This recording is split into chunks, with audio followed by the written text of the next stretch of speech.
What's going on, Washington Commanders Nation? It's your boy Rio Robinson. Breaking news from Adam Schefter. We're a day before the tampering period of free agency begins in the NFL, and Washington just made Daron Payne the highest paid defensive tackle in NFL history, not named Aaron Donald. 4 years, $90 million, $60 million guarantee. And to that, I'm clapping it up for Riverboat Ron. Ron didn't play the franchise tag cha-cha-cha negotiation roulette game that we played with Brandon Sheriff or that we played with Kirk Cousins. They decided we're going to get this shit done with. Them and his agent, them and Mr. Siegel, they had their conversations at the combine, and they were able to come to agreement for a contract extension, making Daron Payne a foundational building block for this defense and for this franchise for years to come.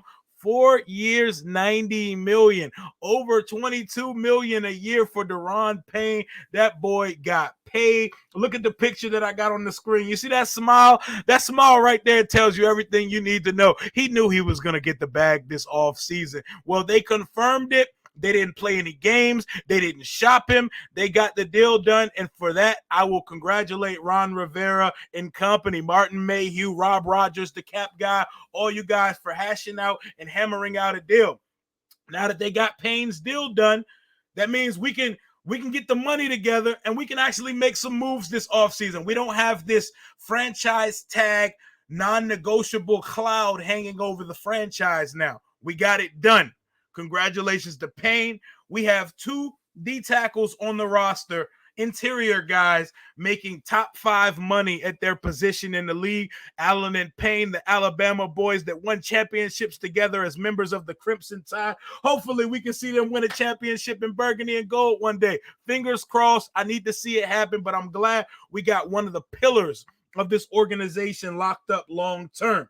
The franchise tag can be quite an annoying thing. I know it's for the teams. It's team friendly. I know the money looks good on the player's part, but you want that long-term security. You have a down year. You get injured. You want the security of knowing that your contract's still intact, your money's still in place the next year. And that's why the franchise tag as a player is not that advantageous for you to be playing on.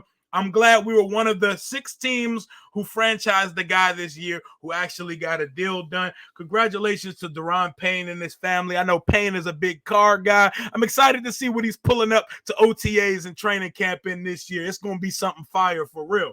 But yeah, man, this is exciting. This was surprising news. We in the group chat right now. Me, Tay, Todd, Zach, Marshall, Jalen, all of us, Alex. We in that joint being super pessimistic. Oh, Ron, them ain't about to do shit. We about to go bargain shopping for the 4th year in a row. Ain't gonna be no news until the sale news is confirmed. And then they drop it on a Sunday afternoon. You know, you don't dump news on a Sunday in March. So they got the deal done. We're going into free agency with Daron Payne on the books for the next 4 years. And what this deal tells me, I may be wrong, I don't see how they can pay both edge guys now. To me, this deal, makes it seem as if Chase Young, generational talent, Chase Young and Montez Sweat are now competing for one contract extension. Could be wrong. We picked up Sweat's 5th year option. We're going to play his last year out, and then we're going to do the same with Chase Young. To me, they're vying for one contract extension. They might as well have a sack-off this year. Did you see who could be the most productive? Because I can't see – edge rushers damn near make quarterback money, so I can't feasibly see us signing both edge guys to 27, 28, 29 million a year deals on top of having Payne making 22 plus and Allen making 20 million a year. Like, I can't really see that making sense. For all the, we can't go sign a Lamar Jackson because he's making all this money. How are we going to put like $200 million on the defensive line between 4 players, but tell me we can't pay a quarterback? It's just not feasible. I don't think we can get all 4 guys signed. I think one of those guys isn't going to be around long term, but we're not here to have that conversation right now. We'll cross that bridge when we get there. If I had to put my money on it, I feel like the team wants it to be Chase. They badly wanted to be Chase because they took him with the 2nd pick of the draft, and they took him to not be a solid player. They didn't draft him to be Jadeveon Clowney. They drafted him to be a Mac, a Bosa brother, a Watt, a game changer, a Von Miller, 12, 14, 15 plus sack a year guy. That's what they drafted him to be.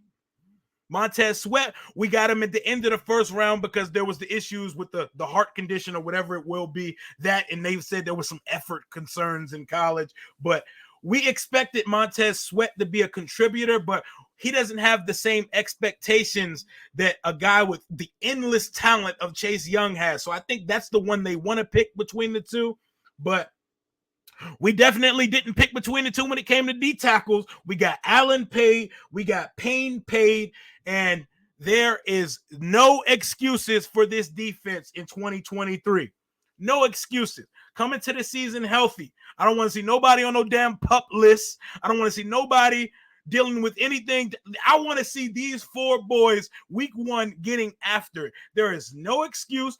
We're going to make some signings. We're going to have some draft picks.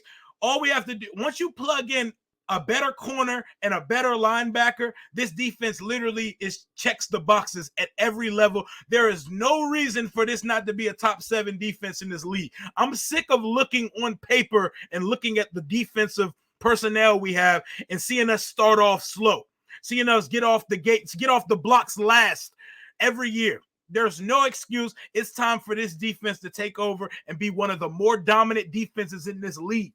The Niners got all these picks, and what do? They produce. They have the best defense in the league, and they're getting production out of all the guys they drafted. Even the guys they drafted low have become superstar. They made Telefunga and Fred Warner a superstar. Every person that the Niners put on that defense, they churn out stars. It's time to see that type of production out of our guys. Montez Sweat, you're in a contract year. I expect to see similar to Daron Payne. In contract years, you see flash in the pan production out of guys. Daron Payne, his one critique through his first 4 years, he struggled to get to the quarterback. He gets to a contract year, 11 and a half sacks, leads the team. I expect to see Montez Sweat with like 12 or 13 sacks this year because it's a contract year. And when dudes know that money is on the line, something changes, something registers, something clicks in them, and all of a sudden production comes out of nowhere and they're going crazy on Sundays.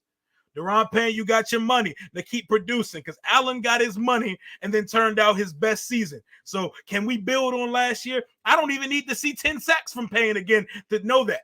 Dominate in other areas as well. There shouldn't be, like, I understand how there's but so many sacks to go around, but when I look at what the Eagles defense did last year, that's not a formidable excuse because the Eagles had 4 guys in the top 10 with sacks in the league last year. They had over 70 sacks. We got 4 first-round drafted motherfuckers on that D-line of ours, so we should be able to expect and want that type of greatness for our D-line. Payne is locked up for the next 4 years. Allen's locked up. Sweat has a chance to be locked up in the next year or so, and then Young after that. The defensive line, you have no excuses. Be dominant, be great, and Ron Rivera, good move. Keep building.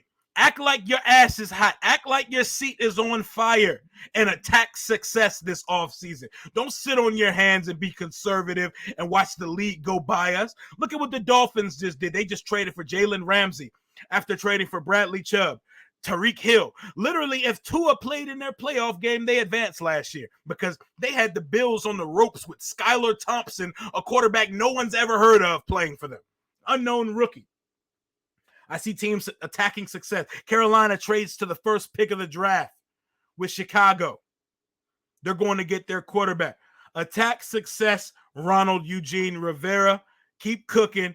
Good job getting the deal done. Congratulations to Daron Payne for securing his bag. Highest paid defensive tackle in NFL history, not named Aaron Donald, because Aaron Donald's the best D tackle in NFL history.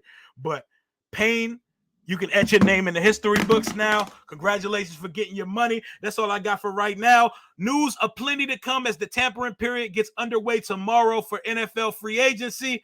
Things are going down, and we are very close to the dweeb selling this goddamn team. Cross your fingers because we popping bottles when he sells this motherfucker. Until next time, hail to the Washington Commanders.